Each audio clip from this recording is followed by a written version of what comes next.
want to give you a few tips and tricks about how to have difficult conversations. You know what I'm talking about. Those conversations that you just don't want to have because it's awkward, it's uncomfortable, it feels unpleasant. You just don't want to have to do it.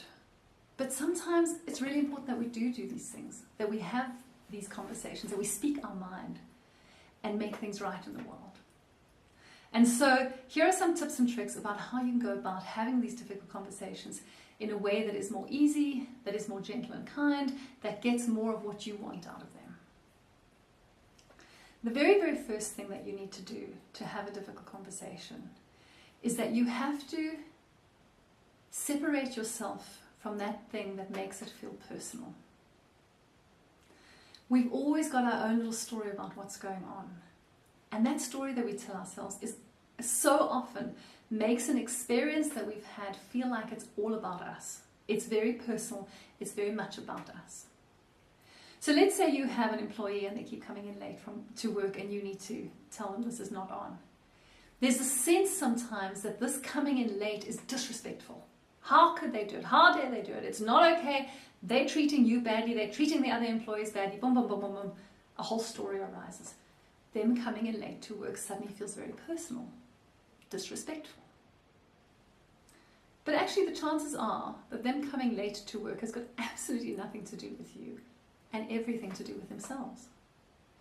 And so in this experience, we can simply have a conversation without having backstory that says this has got something to do with me, this is personal.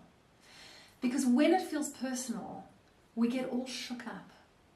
And when we get all shook up, we struggle to make ourselves clear, we take offense very easily, we get frustrated and angry and irritated, we don't verbalize or communicate in a way that is beautiful and clear and succinct. So step number one, we have to be able to step away from this idea that whatever it is that we're going to converse about is personal. The second thing that we need to do, and this is what my husband always suggests, he says, proceed with love. It's such a beautiful saying, isn't it? Proceed with love. And really what that means is that first, I have to calm down.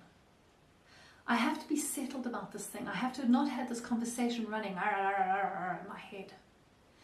And when I'm calm, I ask myself, what is the most loving thing that I can do in terms of this conversation that I need to have? How can I most lovingly express what is necessary here for me? And how can I most lovingly express it for you? And what happens as a result of that is that sometimes we're able to be more gentle while still being very much to the point. We're able to be more compassionate while still being very much to the point. And we're able to ask somebody for something or tell them something or even tell them off in a way that is supportive of them and kind of them and supportive and kind of ourselves. So proceed with love. And then the final thing, which is really worth considering, is that often we don't want to get into conflict with somebody and we don't want this conversation to end up in a fight or to be an argument or something like that. And that goes around and round and round in our head in this idea that this is going to cause drama or discomfort or long-term problems in our relationship. But if you consider that if I want to treat you right, I have to know what your right is. So if I am being careless of you or I'm doing something that can drive you up the wall and you really would like to address it with me, I would like to know what that thing is. I cannot read your mind. I cannot imagine that I'm driving you crazy with something if you don't tell me what it is.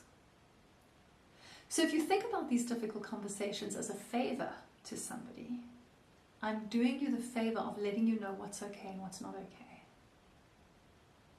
It makes it much easier to have that conversation. My husband used to struggle so much with conversations like this because he was so afraid of conflict coming up as a result of these conversations. But in the meantime, it's going round and round and round on his head until he just wants to blow up and vomit it all over somebody.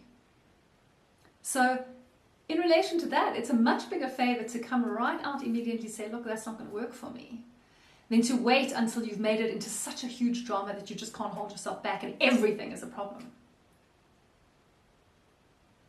3 neat little ways to help you to have those difficult conversations that you need to have. I hope they're useful. Have a beautiful week.